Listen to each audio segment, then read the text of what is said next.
Де закон про корінні народи? Де санкції проти тих, хто окуповував Крим та Донбас? Народний депутат Олексій Гончаренко закликав парламентарів провести слухання по питанню окупованих Росією територій України.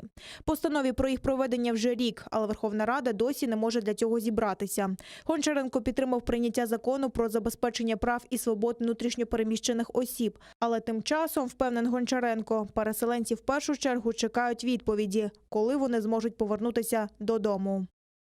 Де законопроект про корінні народи, який сьогодні чекають кримські татари? Де на нашому порядку денному постанова 3766 про схвалення санкцій проти тих, хто бореться проти нашої цілісності і суверенітету України? Де постанова 3447 про переслідування Православної церкви України там, в Криму?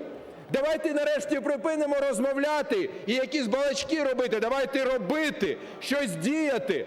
В нас в лютому буде 7-ма річниця подій в Криму. День супротиву, коли Крим захоплювали вороги. Давайте ми зараз в лютому хоча б присвятимо Криму, Донбасу окремі дні сесійні і приймемо важливі рішення. Слава Україні!